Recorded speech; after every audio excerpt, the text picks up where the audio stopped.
I'm going to call the September 24th meeting of the Escondido Planning Commission to order. If you'll stand with me, salute the flag.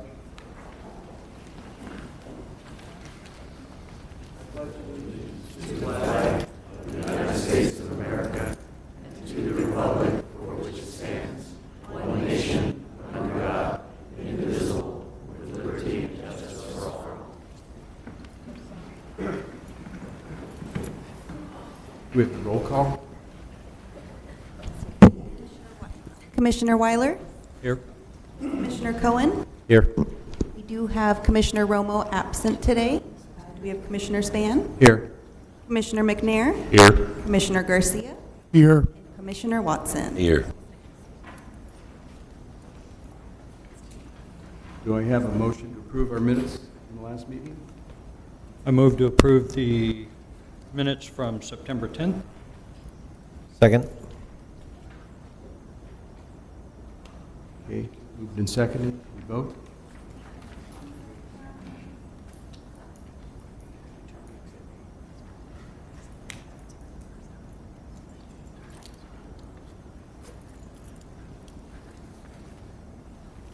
Want to do a hand vote?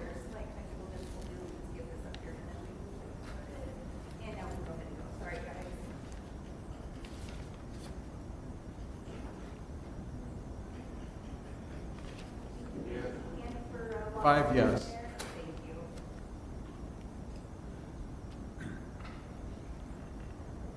Okay. Written communication. There are no written communications to distribute. And any future neighborhood meetings? No neighborhood meetings. This is a time for oral communication if you want to speak about something that's not on tonight's agenda. Okay, seeing none, we'll go on to the public hearing. Before we, the item introduction. Amendment to the East Grove specific plan. Before we start, does anybody have anything to disclose? Yes, I'm a member of that HOA, so I'll recuse.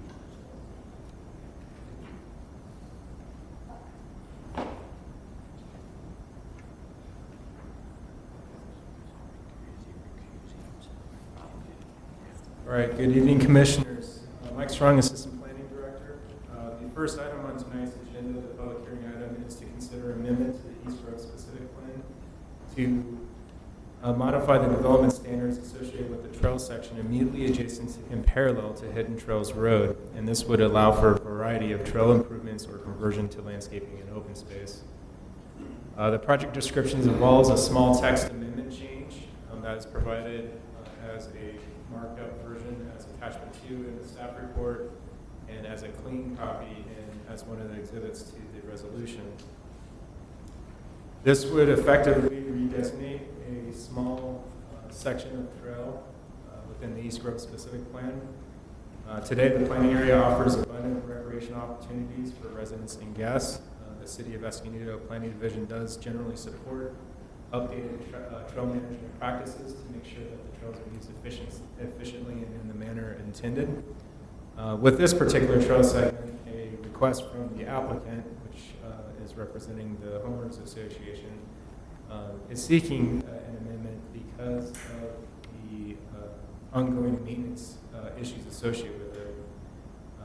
This particular trail segment is on a steep slope and on occasion washes out from time to time. Given its proximity to a sidewalk, the city staff is supportive of the request because it does not frustrate active transportation and mobility throughout the rest of the East Grove area.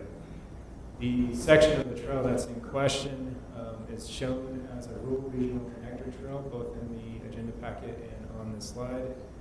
It is represented by a dashed or a circle dotted line that runs along what is called a street A in the specific plan area. That is Hidden Trails Road. So the connection points of where the amendment would be reflective of is associated only within those areas where there is a trail immediately adjacent. The trail would eventually continue to Cloverdale Trail and Old Guerrero Trail with off-road improvements. As shown in the resolution, most of the code or specific plan amendment text is reflected in this new language. And again, emphasizing that this allows the HOA to consider different sections of those areas of the trail immediately adjacent to that roadway segment to allow different types of construction material. Currently, the specific plan has very specific design standards for its improvement, but alternatively, it may be designated and replaced as open space and landscaping, which I believe is the primary objective of the association. The scope of the zoning or specific plan amendment is covered by a general exemption that there will be no significant impact on the environment. Staff does recommend that the Planning Commission provide a recommendation of City Council approval, and doing so would approve a resolution as presented as draft in the packet 2019-2011. This concludes staff's presentation. Thank you. Does anybody have a question of staff?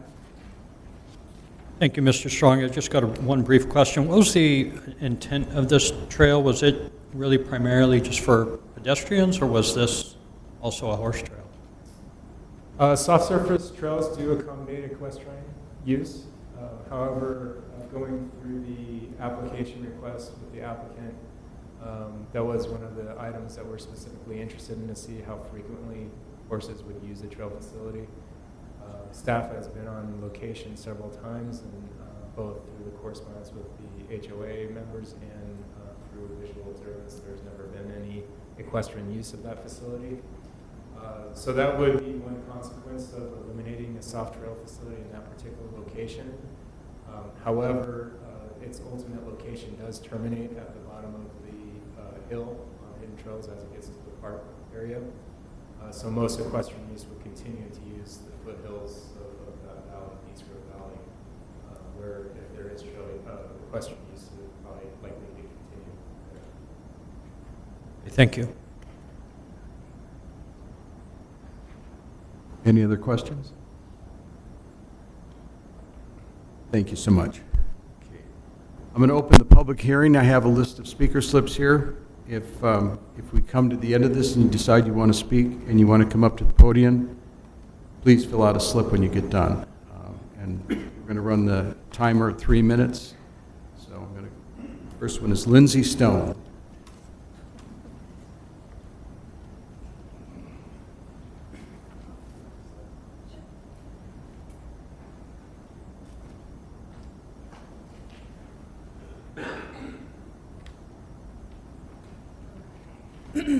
So I have worked with the association and with Mr. Strong on this amendment. We've supplied some photos and a PowerPoint that you can see from the erosion, and that is after we had most recently redone the trail to fix it from previous erosion. So unfortunately, it's caused a significant costly burden to the association, to the neighborhood for continuous maintenance, and it's also a significant safety hazard, especially in the steeper areas where significant erosion does happen as well. But I am in favor of hopefully amending the East Coast specific plan to change the surface of the trail. Thank you. Mary Litch.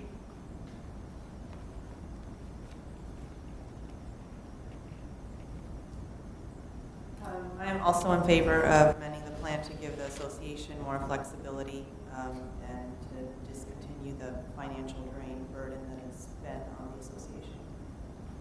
Thank you. Kevin Patrick.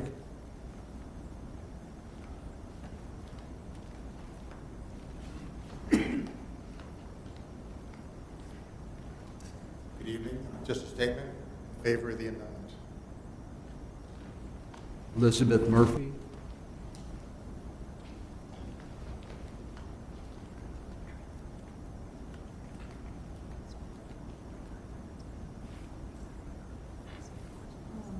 Mr. Patrick is my husband, and I totally agree with him to amend. Charlotte Kudelix, I'm sorry if I...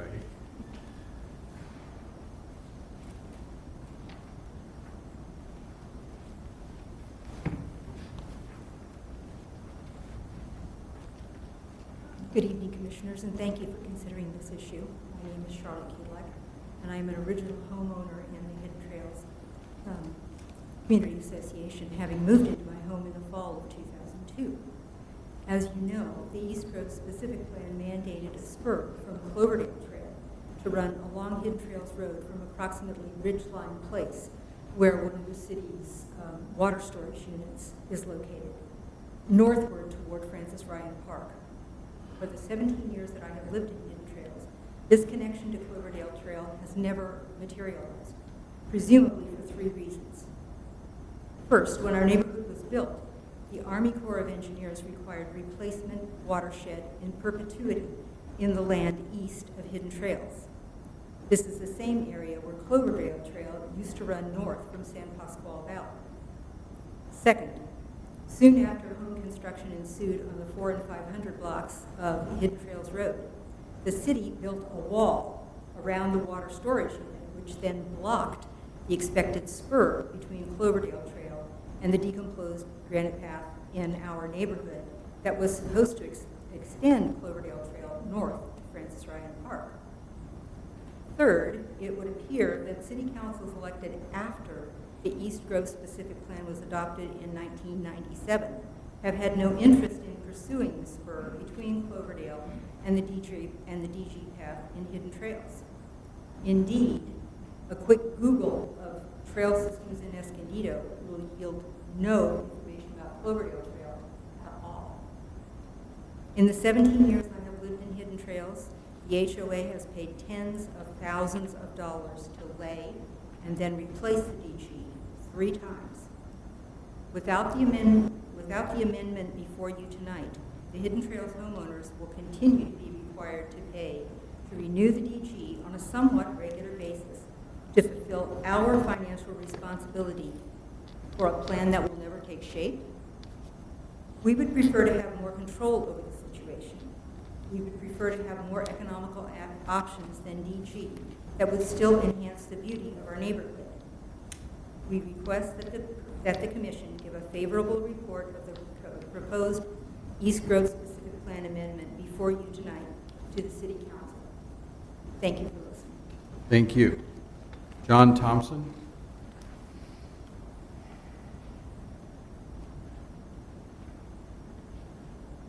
Hello, John Thompson. I also live at Hidden Trails, and I'm just here to express my support for the amendment to the East Grove Specific Plan. Thank you. Altwood Lynn?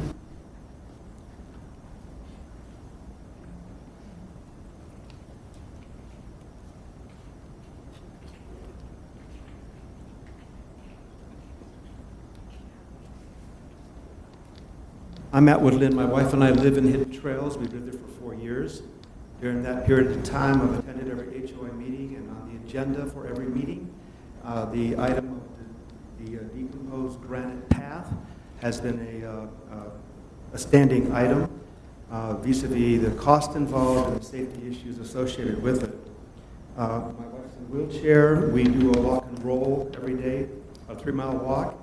It's particularly challenging in the wintertime because of the rains that tend to erode the decomposed granite, causing, as you see in the photos, it causing ruts, and worse than that, the sand, gravel, grit composition of that runs out onto the sidewalk on the part of the path in particular that is on the slope. There's only a portion of the path that is flatland, but there's a significant portion that is on a slope. When that sand, gravel, grit goes out into the sidewalk, it becomes a real safety issue. Our granddaughter has fallen and had a significant injury on her thigh. We have also seen a 3-year-old child fall and injured that drew blood as well. So the safety issue is pretty paramount in terms of replacing that path with something of a different composition. The amendment allows some level of flexibility in doing just that. So my wife and I both recommend approval of the amendment. Thank you. Stephen Donovan.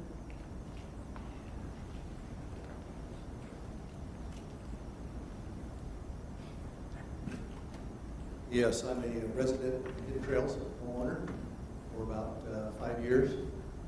A regular user of the hill, sometimes the path, sometimes the sidewalk to both get the job done. But more often than not, it's become the sidewalk because that path is not sustainable. It is a money pit. It is a safety hazard. Even though I prefer to walk out because it gives a little push, that preference is a high price to pay to maintain that. There's nothing that prevents us from getting anything on that hill on the sidewalk. The use of that hill is primarily by residents who exercise and by sportsters who come and park on the hill to walk down to the playing fields, and a sidewalk is sufficient. So I would speak in favor of this amendment, that our HOA association and the homeowners should have some flexibility to rethink how to provide some beauty there and some function there and not be pouring money into a never-ending bucket. Thank you very much. Thank you. Brian Clegg. Different matter. Well, you have 1 and 2 here. I thought you wanted to speak to both of them. Just the second one? Yeah, the other. Okay. I didn't know there was something else on the agenda. Okay. Does anybody else want to speak on this matter? Okay. Seeing none, I'm going to close the public hearing and open it for commissioner discussion.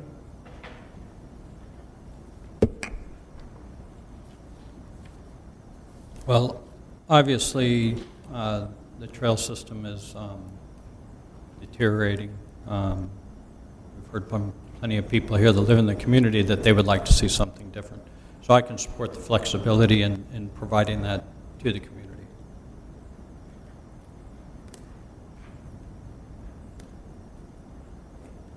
I think it's fantastic that all of you actually came out tonight to be in support of something that you truly believe in, and therefore I see the issues, and I can support the project as well.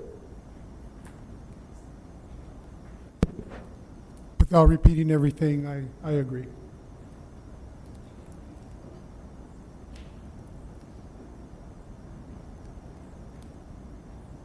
I didn't even know you had the pathway out there. Does that go all the way over to Cloverdale, or would supposed to? There is planned facility connection point that goes through that reservoir area, and when that area was improved, the trail section was overlooked at some point. Since the discovery of that misconnection point through conversations with the HOA, we've apprised everyone at the Water Utilities Division, so if they ever make any improvements, a connection point will be made. But the continuity of active transportation is preserved with this second parallel on-road facility immediately adjacent to this. And regarding earlier the equestrian use, you can actually see on this imagery, there are a lot of tree canopy areas where there is almost a prohibitive sections of crossing for the equestrian and the rider on top of a horse mounted. But also the continuity of the trail section breaks at every intersection, and you'd have to get on a hard surface path at that point as well. But the specific plan is a long-term document, so through its implementation over time, the city will work to improve other facilities within the specific plan area and beyond. Thank you. Well, I'd make a motion to approve 2019-21. A second motion.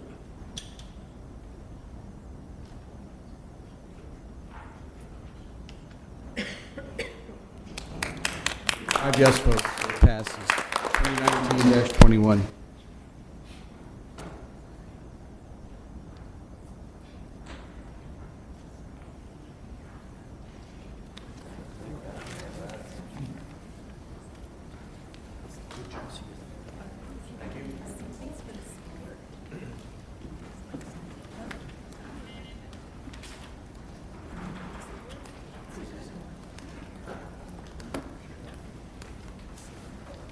Okay, item G2, zoning code amendment and conditional use permit, AZ 19-0004 and PHG 19-0047. Thank you, Chair Span. Mike Strong, Assistant Planning Director of Planning Division, Escondido. On March 21st, a code violation complaint was filed against the property located at 2050 Miller Avenue for possessing 2 alpacas. Although alpacas are not specifically listed as a permitted animal in the zoning code, and it is an exclusionary land use document, there are other animal type categories listed that are similar, such as cattle, sheep, goats, and swine. The number of animals permitted on a property in this category is 1 animal per acre in the resident agricultural and residential estate zone. Therefore, owning, possessing, or harboring any alpacas on any of those properties that are less of that acreage is a violation of code.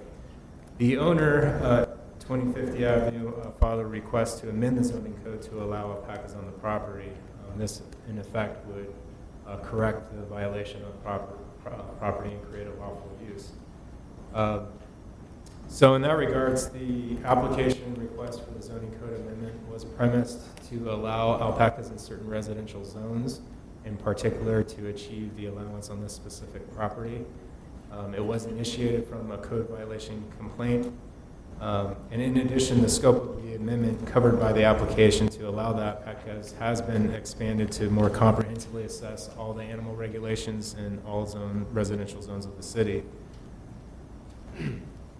Through the recommended approach, the alpacas would be allowed by a conditional use permit, and so that zoning code amendment encompassed by the draft resolution would enable the concurrent consideration of a conditional use permit.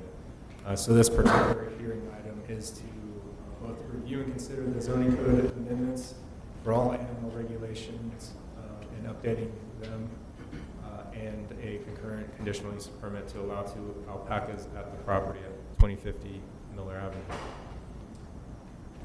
The existing regulations are covered by Table 3395A of the Article 6 of the zoning code, as well as Section 331116 of the Escondido zoning code in Article 57. And together that comprises the use allowances, the quantities and stated animals permitted as an accessory use in each residential zone. The city also maintains animal control ordinance, which is Chapter 4 of the municipal code. With the current review and potential updates to animal regulations was initiated, it is important to acknowledge that there are other animal complaints that the city receives from time to time on a relatively regular basis. The origins of these conflicts usually involve the animal keeping or livestock and immediate neighbors. And those origins of those conflicts can be form a basis of the following topic areas: animal waste management, storage and usage areas, noise, health risks, odors, vectors, water pollution and treatment, lighting of animals, fencing, erosion and sedimentation control. City staff finds that the keeping of small animals within dense residential areas has the potential to cause nuisance conditions. And while most owners treat their pets and animals humanely and take care of their animals and their livestock, not all property owners do so. When reviewing the list of these concerns, it becomes apparent that the keeping of animals and livestock is fundamentally a land use issue. As such, the draft Planning Commission Resolution 2019-22 has been prepared to limit potential exposure to these issues and further nuisance complaints regarding the quantities and types of animals permitted or conditionally permitted on residential zones. As acknowledged in the staff report, the city recently concluded an omnibus annual batch amendment code revisions in which animal enclosures was included in that discussion. So what is provided here tonight is just specifically looking at the accessory use of animals permitted in zones. And it is presumed that the enclosure regulations that the Planning Commission had previously considered and the City Council enacted through Ordinance 2019-10 remains valid and would be enforceable moving forward. So any consideration of also include the natural location of those animal enclosure regulations to be consistent with our code. As part of the zoning code amendment, this slide attempts to simplify what is provided in the packet. The proposed zoning code amendment seeks to carve out a temporary allowance for foster care of baby animals or during the nursery period up to 16 weeks or 4 months, so that those that are fostering puppies have the transitional period before they can find a home. Otherwise, the quantities and types of animals permitted, as provided in the table, would then regulate the all time periods of animal keeping after those ages. The zoning code amendment proposes slight modifications to the animal control ordinance, which is chapter 4 of the municipal code, to ensure that all animal keeping is subject to public nuisance abatement. Currently, it only relates to canines and dogs. So in this regards, if there are nuisance associated with any other type of animal keeping, then it is bound to be a public nuisance. There is some sort of remedy to that particular dispute. Part of the conversation tonight, we'll look at the quantities and types permitted. It does significantly propose to scale back the rooster and turkey allowances, and I'll speak to that later in this presentation. It creates an alpaca allowance where there specifically is not a line item animal quantity permitted by the DAVE standards. It establishes more allowances for larger lots, so it acknowledges that the smaller lot that you might have, the more close and more instances of impact might be realized. So there is established procedure to allow more animals on certain properties if they're larger than others.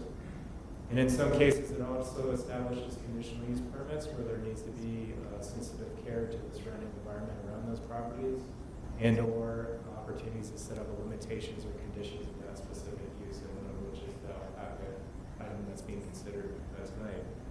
The other component of that one bullet point is that it sets maximums on property in some instances, so that regardless of lot size, only certain animals are permitted.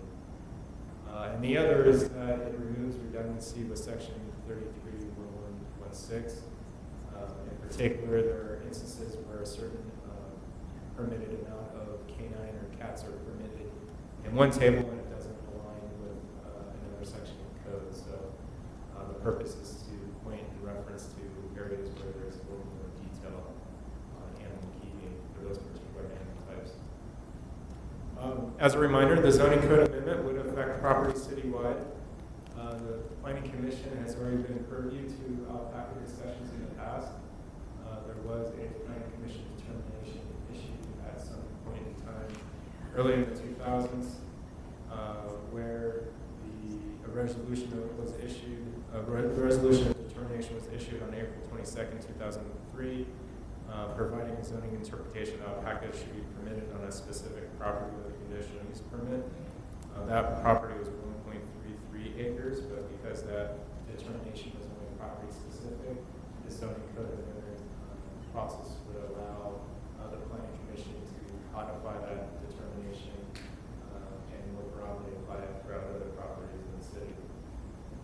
And as proposed, the zoning code amendment would enable the processing of the conditional use permit at 2050 Miller Avenue, which will be considered in conjunction of the hearing this evening. 2050 Miller Avenue does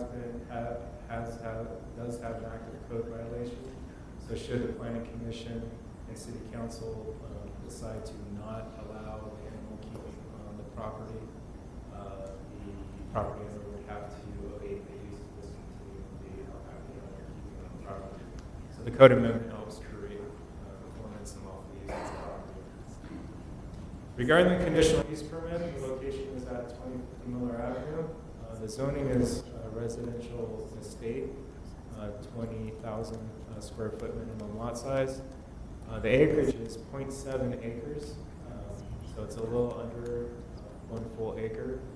And the property, as shown on the graphic, is actually in a transitional space between residential estate and single-family residential. The year the home was built was in 1961. Here's another image of the property. The objective is to have the animal enclosure in the rear of the property.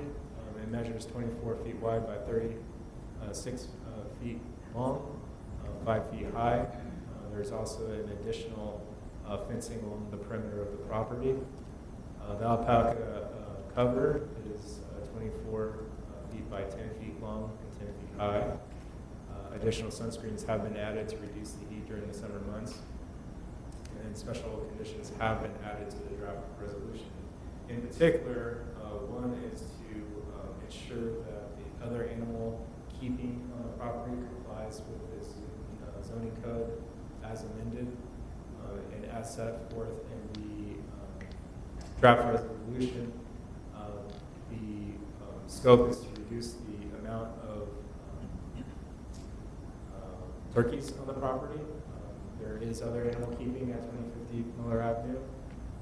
It currently has 6 turkeys, which is consistent with today's code, but as amended, the idea is to amortize that use over time, so as the turkeys are processed for food and eating, that they wouldn't be replaced with any additional turkeys. So staff feels that this is a good resolution for the property owner and the neighbor that filed the complaint regarding noise and flies and dust. That this would reduce those occurrences and allow the property owner to keep the alpacas. This is a screenshot of or excerpt from the exhibit attachments of the staff report that shows the track changes. So the first line entry is alpacas, where there's an introduction of allowance. And this is where you'll see the footnotes apply that indicates that larger lots are allowed to have more animals. So the quantity indicates, in this case, the number of animals permitted on a lot for the first 40,000 square feet of lot area, plus 1 animal permitted for each lot 20,000 square feet over 40,000 square feet. So a property that was an acre and a half could have 3 alpacas in the residential agricultural zone. In the residential estate zone, there's just a fixed amount of 2 animals and also requiring a minor conditional use permit. To differentiate between a minor conditional use permit and a major conditional use permit, the major conditional use permit is within the purview of the planning commission, and the minor conditional use permit would be decided by the zoning administrator. The birds section is recommended to refer and point to Article 57, same with the hunting pigeons. The birds domesticated fowl, there's a new asterisk that's recommended to be added without changing the quantity, but the distinction of the footnote is important. It's recommended that the total combined number of domesticated birds fowl permitted shall include those birds and fowl allowed by all categories. So that would include chickens, which are in the next category below the next row, as well as turkeys, peafowl, and roosters. So a property owner had 25 hens or chickens and wanted to add a turkey or a rooster, they would have to reduce the amount of chickens or hens on the property in order to not exceed the total amount permitted. For turkeys, peafowls, and emus, 2 allowed per acre, and then allowing 1 more animal permitted for each 20,000 square feet or 40,000 square feet. For the residential estate zone, allowing 2 up to 3 maximum. So the acre and a half property could have 3. The 2 or 5 acre property could also only have 3. Currently, our code allows up to 25 of turkeys or peacocks.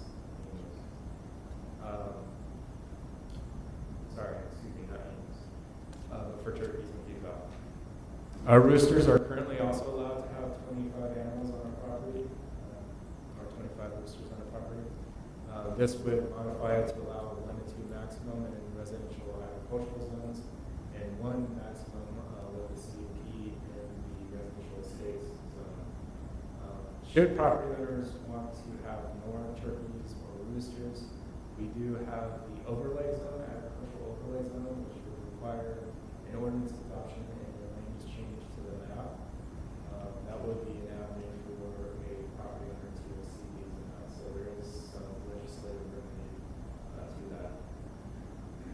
No change to the bovine and large animals. Still recommended one animal. Cats and dogs, the next row is subsequent to that, pointing to the Article 57, so there would be no change to the permitted use allowances on the property. Goats, big, medium, miniature goats, no change recommended to residential agriculture or residential estates. But given the sensitivity of residential single-family zones, requiring minor conditional use permit for the animal use type. Horses miniature, similar to the goats, pygmy goats. No change in residential agriculture or residential estate zone, with a minor conditional use permit in the R1 zone. Horses standard. There actually is no proposed change to this regulation. You'll see some striked out language, but that matches what the footnote is provided. As you can see on the slide, the quantity indicates the number of animals permitted per lot for the first 40,000 square feet. Potbelly pigs, rodents, chinchillas, tropical fish, all recommended, no changes. In some cases, according to Article 57. The environmental status of the zoning code text amendment is covered by the general exemption. There would be no possible effect on the environment. Conditional use permit is covered by an exemption class 3 for new conversion or construction of small structures. That would include animal enclosures. Staff recommends that the planning commission take a recommendation of approval, and in doing so would be recommending to adopt draft resolution 2019 with staff presentation. Thank you. Does anybody have a question?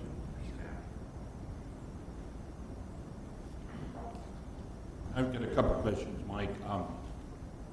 Normally, a CUP doesn't go to the city council, but yet this, in the resolution, said this one would. Yes. Typically, when there is a legislative decision that's being processed concurrent with other land use entitlements, the whole batch would be processed together. So in this case, we want to make sure that the council gets the full context of the request. Okay. And it looks to me like we really have two issues here. One is the zoning and municipal code amendment, and the other is the conditional use permit. But they haven't been separated in the resolution. Correct. Yeah, it's one resolution covering both for the recommendation of the planning commission. Okay. Thank you.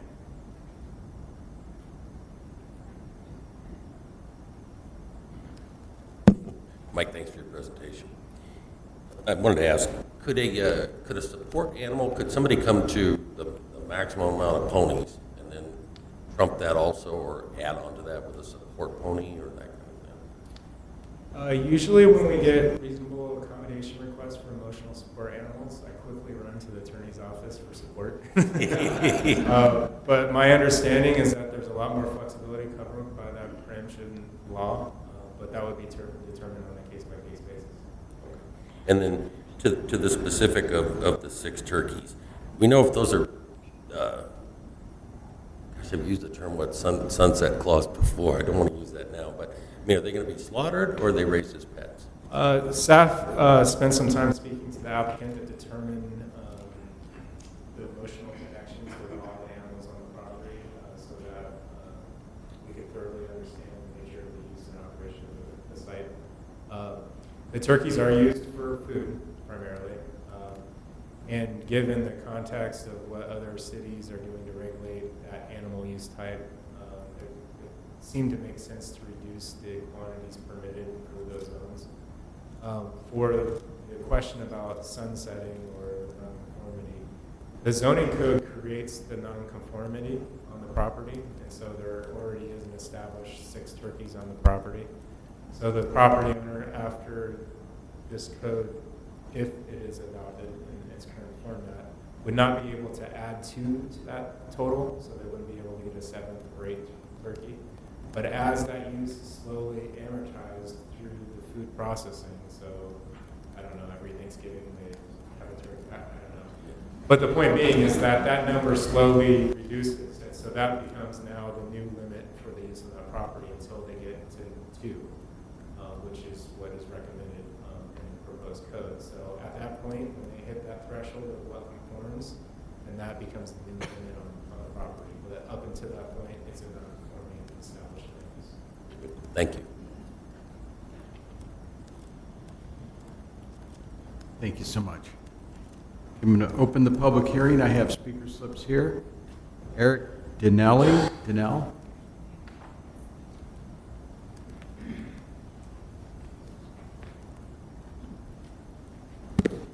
Good evening, I'm Eric Donnell.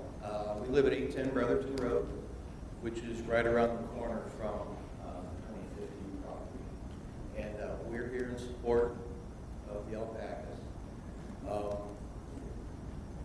Family's been in our property since the early 60s, so it's always been a rural type of area. And so, you know, these alpacas really fit into that type of area. Mr. McNair, you kind of mentioned there's kind of two things going on here, and you have to look at the impact citywide and specific to this property. Specific to this property, it's a larger parcel. We have visited there over time, and they keep their parcel, they keep the animals spotless. So before any of this became an issue, they go out of their way to make sure that their animals are taken care of, the lot is kept up. I believe they have a good neighbor attitude with those around them, so they know where they are. So we would like to see specifically the conditional use granted for them, but we also would like to see a change to where, when appropriate, other lots in the city would be able to help have alpacas and other types of animals. Thank you. Stephen Steele.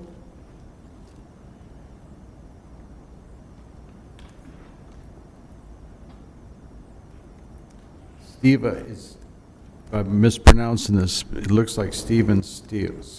Steele? Kelly Thor.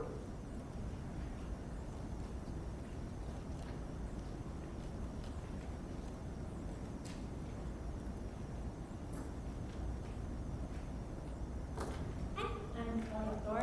I live at 2050 Miller Ave with Ryan Minute, and we are here in support of the conditional use permit for all alpacas, Bubba and Einstein.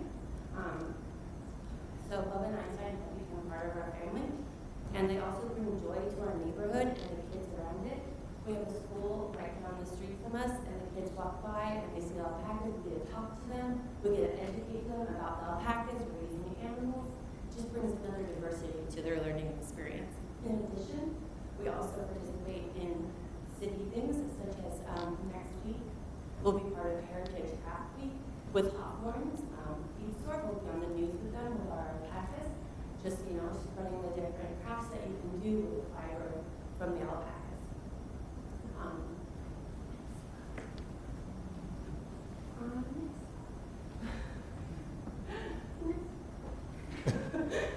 So this is just a screenshot from Google Maps of the overlay of our house. The red are our neighbor's main residence. The little white square in the back corner, that's where the alpaca corral is. And so you can see that we put it in the most optimal place so we don't interrupt our neighbors as far away as possible as we basically could.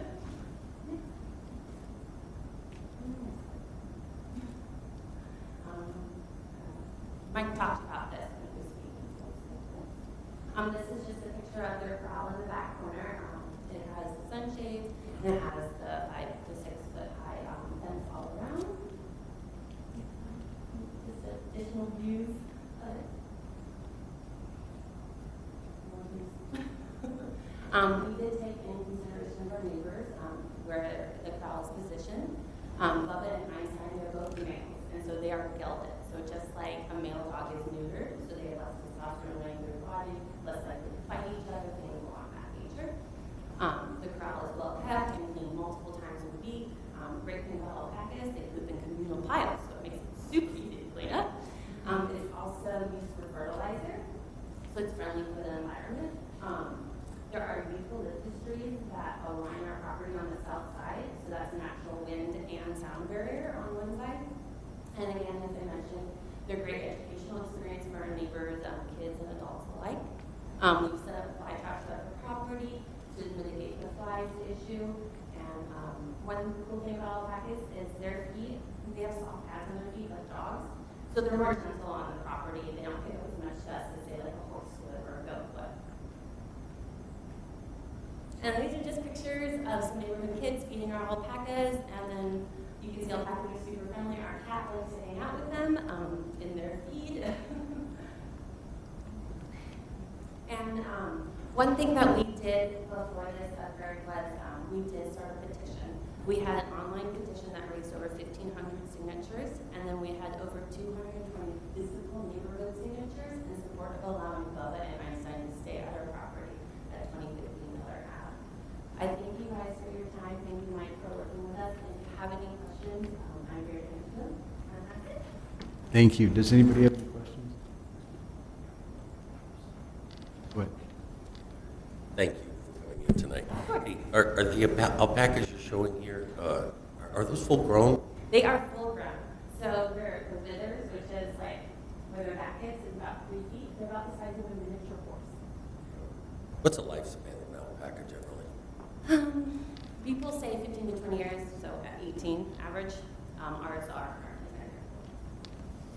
Thanks very much. Thank you. John Valdez.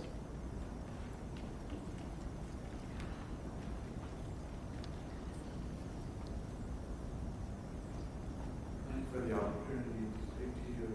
I've been a resident of Miller Avenue since 1974. And I've seen some many wonderful changes to the neighborhood. But I'd say one of the best has been having Ryan and Kelly move in across the street from our home. They're very resourceful, very talented, very productive. I've seen them work for about 2 years creating their beautiful little farm there. And then bringing these beautiful alpacas to the neighborhood. It's been a wonderful contribution to see these elegant, beautiful animals there. They're so calming. People will walk by, children will come by, and they're just enthralled with these beautiful animals. So I would say they are a great contribution to our neighborhood, and I've never heard any sounds at all. I live across the street, and it's just a joy to see these animals there, because you don't see something like this, not that common. And so I just wanted to say they've done a tremendous job in bringing these beautiful animals to our neighborhood, and many people enjoy these animals. And I've never heard any unusual sound at all. And it's just a real fantastic contribution they've made. Thank you for your time. I appreciate it. Thank you. Brian Clay.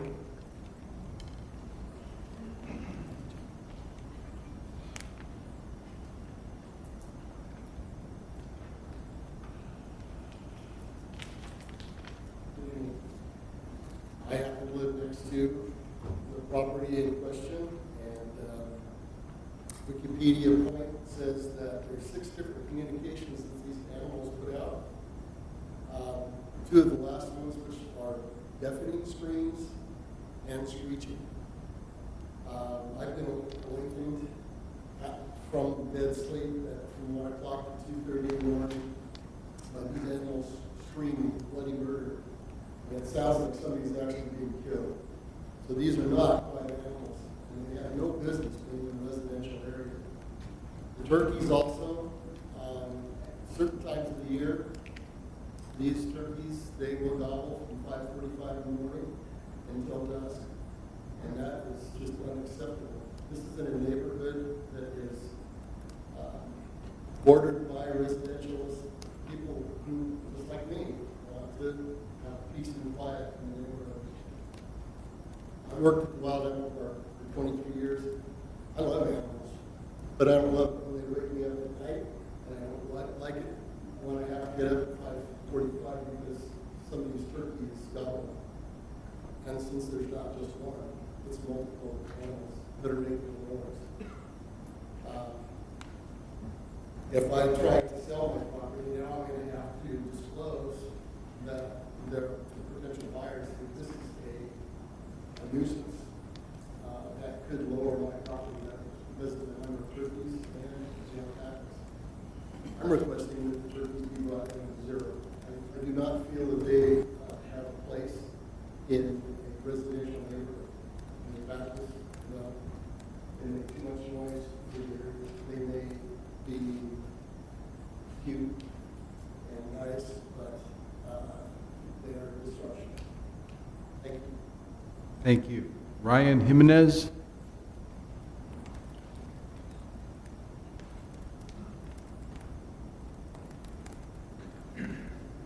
I'm Ryan. I live on a property over time. I got two things. One would be the conditional use permit. I didn't know that packets were an issue. We'll do whatever we need to do about it. You know, when you retire. And another thing would be the turkeys. We bought the property. I was 27, 28. When Ari really does that, I want to raise animals for food. It's like, how do you put a number on your stockpile of food? You know, like it's not easy to raise a number. To raise them, like whatever I can to take care of them. The noise, like I do construction. I built the pens. Like they have baffles for the noise, but 6 is. It's just 2 of us. 6 is a good number, but we plan on having kids, you know, like I want to raise them the same way with animals, you know, raise them. And that's something that no one does. We bought the property because of this. You know, we thought it was, I grew up here, grew up fishing, like obviously grew up hunting and fishing. I didn't bother anybody. Pretty much everyone in favor. We have a big property. It's plenty of space, and we'll do whatever we can. Thank you. I want to ask you 2 questions. Do you have any problem with reducing the number of turkeys as you consume them? It seems... When you reduce it, you want to keep the number. So I do have that problem. But it's like if we lose some, I want to keep it for next year's stuff. So like if 6 is good, but I'd like to keep 6. You know, I don't want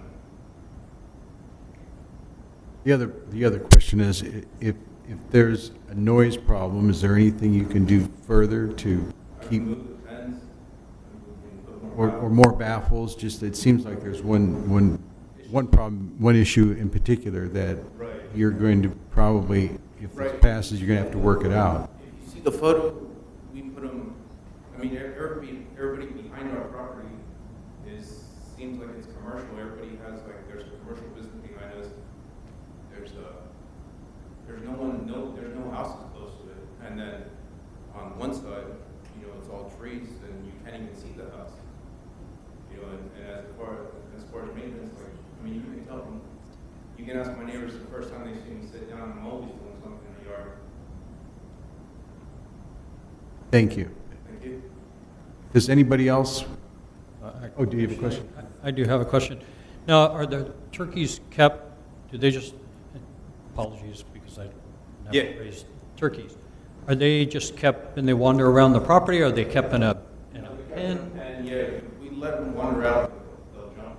So they're fully pendant, fully roofed, just the sides, you know, like we keep the sides open just for the wind, but we can put baffles on the sides, you know, it's like slats and stuff that can flood with noise and stuff. It's just. Okay, so they're kind of not enclosed in like with solid walls, that sort of thing. It's more of a cage, so to speak. Right. But you can put other things on the outside to help. Right. Okay. And then same thing with the alpacas. I mean, it looks like, you know, they're in an open corral and with a shade structure. Right. Okay, and then the noises that they make. I mean, I got on Google and listened. The noise, they'll react to anything. So, you know, they'll react to, so if somebody else is working in the yard, they'll react to that, you know, or, I mean, we live next to the freeway, and that's the only thing. You know what I mean? It's just, it could be a lot of motorcycles passing by in the middle of the night, you know. But most times the turkeys are sleeping, you know, like they roost. So I've never heard any noise at night. By sundown, they're roosting. They won't make noise. Predatory animals get them in the tree. They don't make noise at night. So really, they're making these, other than kind of the rooting sound, and, you know, like the, or if they're startled by something. Yeah, something going on in the yard. Okay. And another thing too is they can fully see, so we don't keep it, they can fully see the yard. If something happens behind them, they can. So the back wall of the turkey yard, of the turkeys is fully covered for the noise. So if something's going on over there, you know, it's just like it startles them. And so in the evening time, and I'm sure during the day, you kind of let them walk around the property. I drove by, it looked like the whole property was fenced in. Right. And then in the evening, they're just kept back in the corral area? Or do they roam around all the time? These are a different breed. We got these ones to be quieter. So these ones, they just fully stay inside. I mean, if you could answer Are you talking about turkeys or the alpacas. Okay. I just had your attention. And I probably should have asked the question before, so. And let me say, I apologize for directing these questions. We didn't have them before that last speaker, so otherwise we would have directed them to you in the first place. You were speaking about the turkey crowd. So what was your question for the alpaca? On the alpacas, like I said, I had driven by the site, and so it looked like, you know, the entire yard was fenced in. I'm sure they roam around. And when we're home, we let them roam around, be outside with us, or monitoring them and everything like that. They're not startled by cars or the freeway noise or anything like that. There was an instance which our neighbor was referring to. They did scream in the middle of the night. There was a predator in our backyard. I ran out as soon as I heard the voice. They stopped. I scared the predator away, and that was it. They don't have a defense mechanism. Their hooves don't have hooves. They only have nails and soft paws, so their defense mechanism is to run away or to scream. They're in their corral. They can't very well run away very fast, but that's why our whole area is fenced, so we can prevent animals to come into our yard to scare them. But they do fine with a dog. They're not scared of dogs. They're not scared of cats or anything like that. Okay. All right. Well, thank you. Any other questions? Question, one more. When earlier it was mentioned that the screaming, you know, the 5:30 thing, how frequent would you say that happens? For the alpacas or the turkeys, I just want to clarify. Sorry, yeah, alpacas. Not frequent. Can you qualify that? 2 times a year. Oh, 2 times a year. There's like a coyote or something that they'll only get like coyotes. Okay. How do you mentioned the communal piles, but how do you dispose of all that the waste for alpacas? We put it into like our bins, and then we have not neighbors, but our old neighbors where we used to live. They use the alpaca poop for manure, so we get to share it. I guess that's the right way to say that. Thank you very much. One more question. Yeah, according to what Mike had said during the presentation, the maximum amount of turkeys was 6. As you ate the turkeys, it would decrease to 2. Correct, that's what he's proposing. It sounded like you wanted to keep 6. I'll do whatever you guys decide, but I'm just saying, two of those guys are like 2 big people, you know, or a good sized family. We truly enjoy raising animals. It's one of the experiences that I think everybody should experience, because that's what you eat if you eat meat. We enjoy having the turkeys on our property and being able to do that, but if what you guys decide is to lower it, we will of course meet those standards and follow those. Thank you. Thank you. That's the last speaker slip I have. Did you want to speak? Come on up.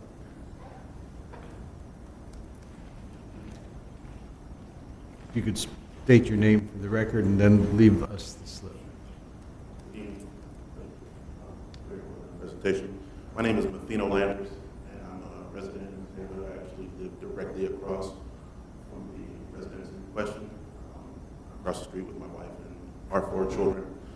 And as it relates specifically to the alpacas, I would like to say my support for having them in the neighborhood. They've been nothing but an asset since Tony and Ryan took the task on raising them. Again, as I mentioned, I have 4 kids of my own, and Miller School, which is, if you've driven in the neighborhood, just stone's throw away, as several hundred others. And each time I see a child walking down the street, I see a smile on their face. Each time I see a car driving through the neighborhood, slowing down, luckily, to see the alpacas, people in the car have a smile on their face.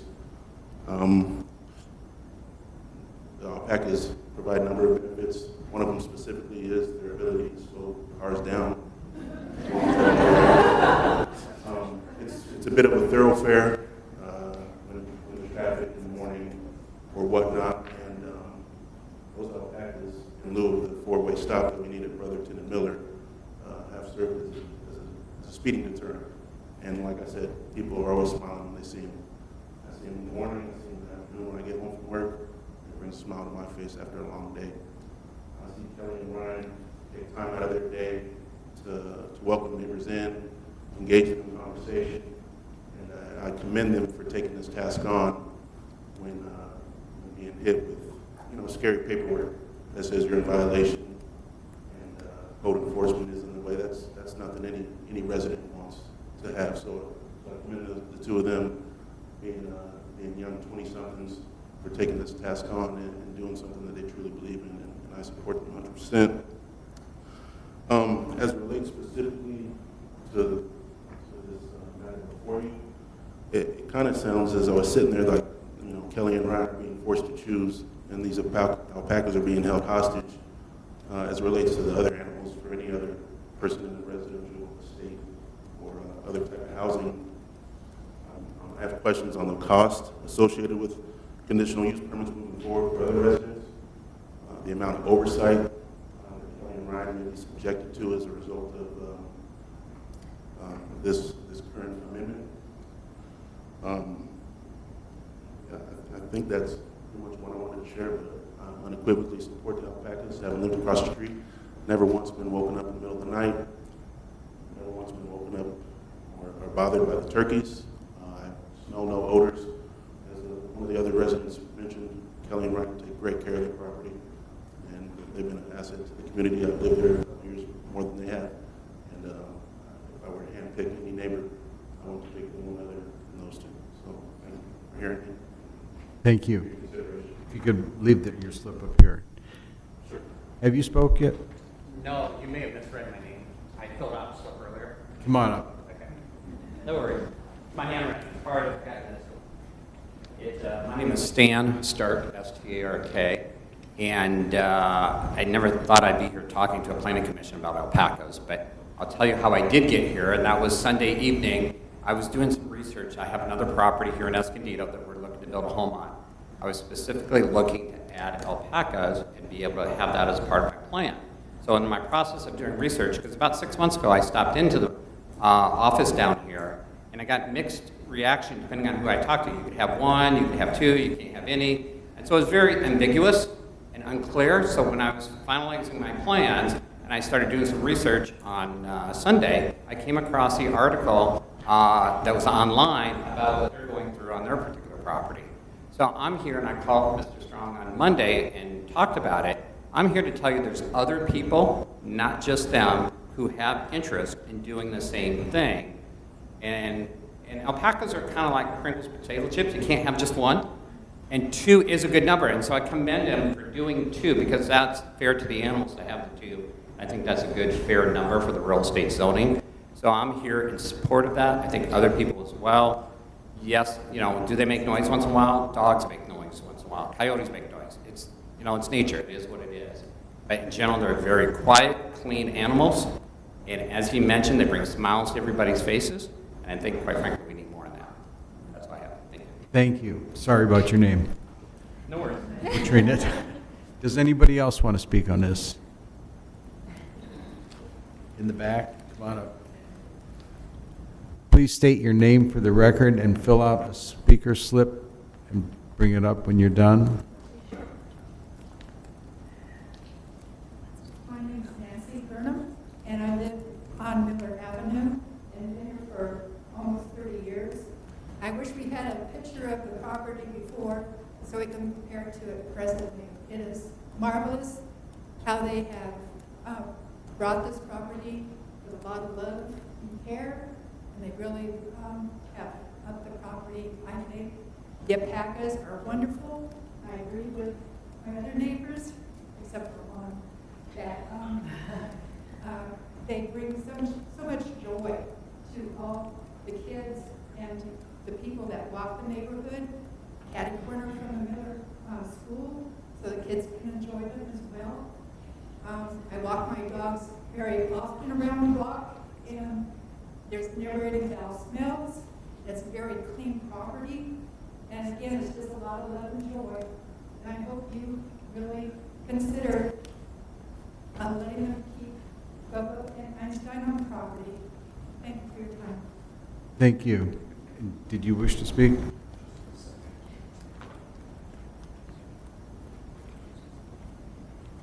And again, if you would fill out a slip when you're done. Sure.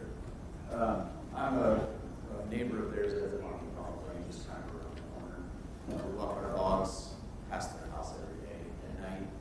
The alpacas are nice. They're easy going and quiet and clean. They don't react when we walk our dogs past. We just kind of watch us go by. They're very easygoing. We think that they're great. We don't necessarily think they should go anywhere because they're pretty clean. They're happy. They make the kids happy. People like to stop and chat with them about them. And I think that they're doing what they need to do to make it so that they're conducive to being in a neighborhood environment, not necessarily having huge lots, right? We're not on the other side of the freeway where they have 1, 2, 3, 4 acre lots. Our lots are half an acre, 0.7. So they're not huge, but they've done what they can do to try to make it easy on everybody around them. So I don't live real close to the house, but I live close enough. I've never heard anything, I've never smelled anything. We're not directly upwind of them, but like I said, I've never heard anything, I've never smelled anything. We walk by their house every single night. I think they're awesome. Thank you. Does anybody else want to talk about this?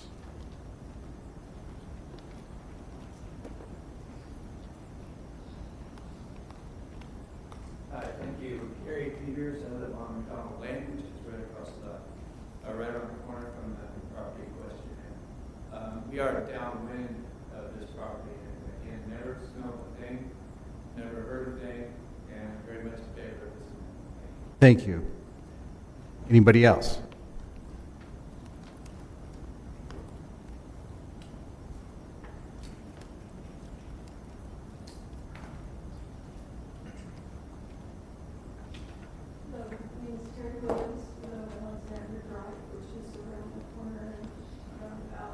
And we walk our dog every day, twice a day, we go past the property.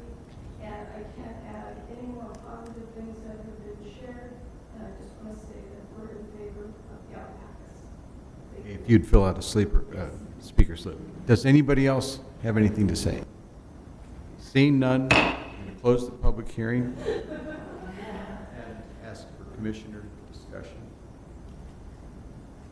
You know, it's always so nice to see the public come out and give their opinion on things. You do not know how many times we have hearings and the public comes out and a vast majority are against whatever it is that's coming before this commission. So it's very nice to see people coming out actually in support of this sort of use. Property rights are a tough thing, and it's a tough thing for the city to govern over time. And things change, and you know, alpacas may not have been the pets that they are today, therefore it wasn't in the code. So these things get added to the code, and restrictions are placed. And I think that the restrictions that are placed by the code changes, along with all the other code changes, not only with the alpacas, but the other animals, I think it's acceptable. I think it's a good compromise so that we don't, you know, eliminate all animals throughout the city. Pets are pets, and they make noises on occasion. Dogs do it, and whatever other pets. And I think that Most of the time it's because they get started. Based on what I've heard tonight, it seems like Kelly and Ryan are good neighbors. They're trying to be good neighbors. They're conscientious of their property. Like I said, I drove by, it was very well maintained. Based on the pictures I've seen here, it looks like, you know, it's clean and there's a lot of care shown to their animals.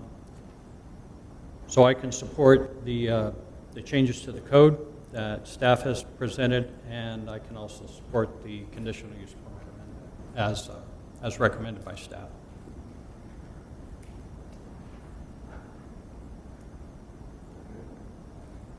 Now, when I got the package, I read through it, and the zoning amendments made sense to me. I was fully in support of those.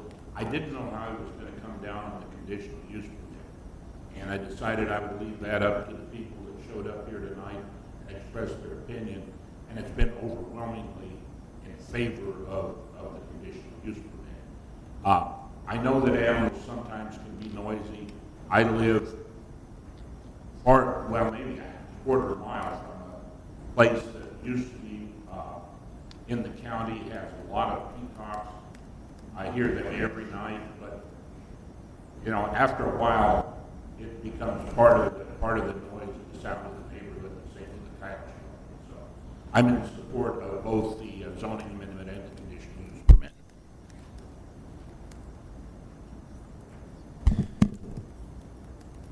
Mike, I'm going to come back to you with a couple more questions, if that's all right. Do we know when the alpacas first arrived? That would be a question appropriate for the applicant. Didn't occur to me while they were here, perhaps. How long have they been on site?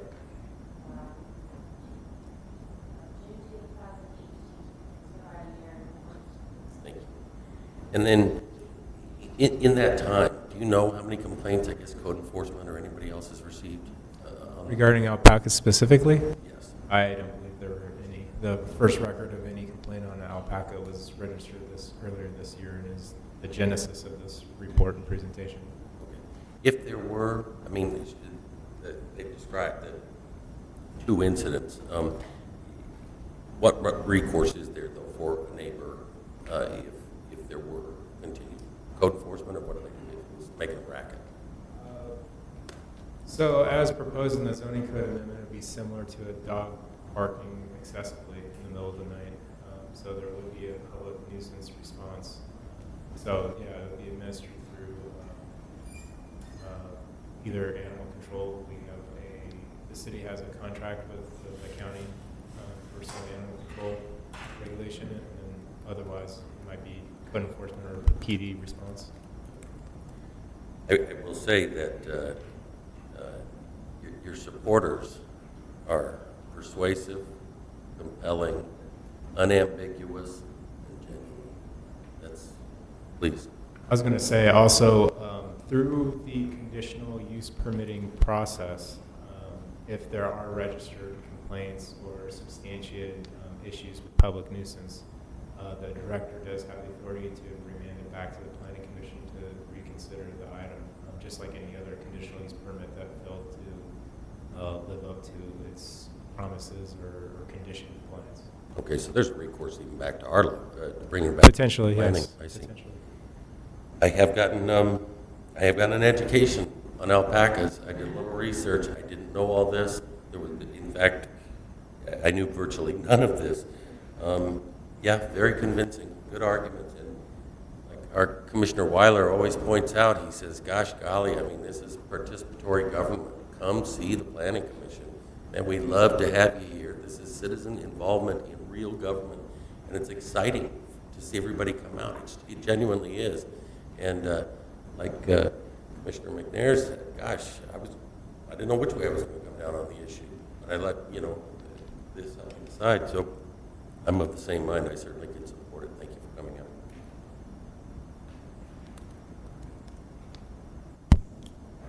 It seems to me that staff has come up with a reasonable solution.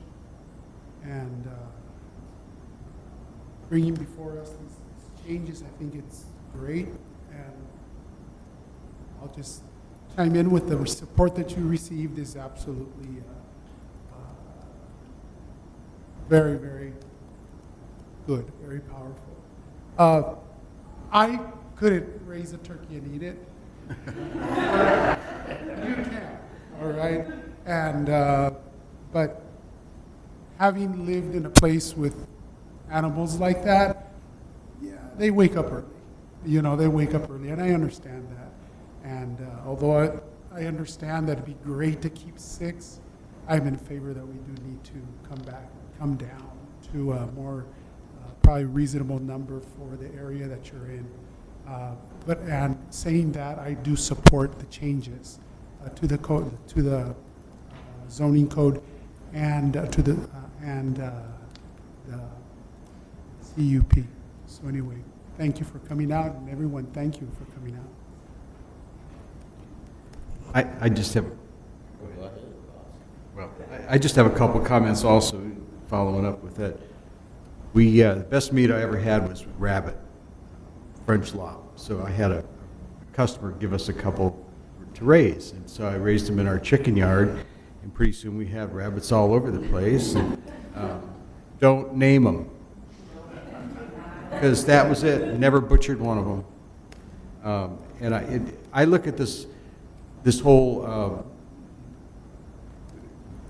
change in the code citywide more than just your property, because obviously there are other people, like you say, are going to be doing this. Everything I've heard tonight is positive about these things. So I'm all in favor of raising animals. I think Escondido was founded on a rural farm, citrus growing production, and I want to see that. I want to see people interested in it. Obviously, you're not eating the alpacas, but there is a value to their fur, so there's something that they're giving back. As far as the noise goes, we had a neighbor that frequently got drunk and had domestic squabbles, and you want to hear noise, I got to tell you, that was noise, and that was whenever they felt like screaming and yelling, and the police were always out. You can't litigate or legislate quiet. Animals have a right to defend themselves, and if that's the only thing they can do, to me, there's always if you want to go one step further and give them a complete shed where they feel safe, they wouldn't make the noise. So I see a way around if there is a problem. I know that you're certainly looking to take care of that problem and not have a problem with your neighbors, and I'm all in favor of this. My turn. Okay. First of all, I want to be your neighbors. I necessarily didn't want to do that before, but I do now. The fact that you can raise animals that you just don't leave there and give enjoyment to children and people walking by and the neighborhood as a whole that's a whole different element to having an animal. You know, I have a dog and I love it very much, but nobody comes by my house to look at my dog. So I believe that wherever it is, if it's kept, if the area is kept the way that you're keeping it, and the positive response that you get from literally everybody around you, or mostly everybody around you, that's reason enough for me. That's perfect. As far as the turkeys are concerned, I don't necessarily think the number should be cut down, but there are certain things that you have to give and take when these things happen. So I congratulate you on the fact that you can raise animals and use them for food instead of just raising animals and letting them go to waste. So with all that, I am fully in support of Okay, no, we all want to make this motion, so who's going to do it first? I move to approve AZ 19-0004 and PHG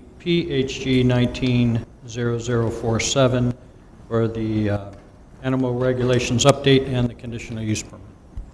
Second.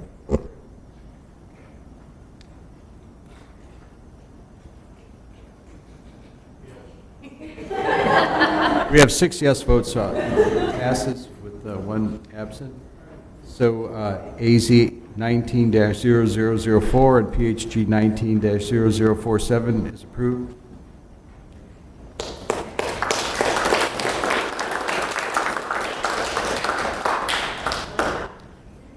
Okay, we don't have any current business.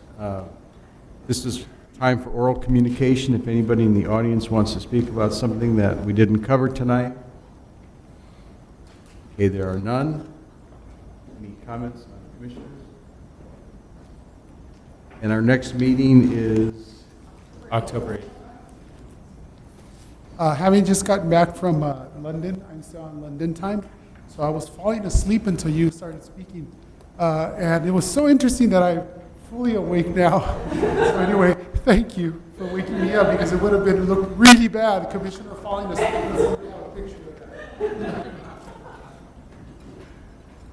okay. Then we are adjourned.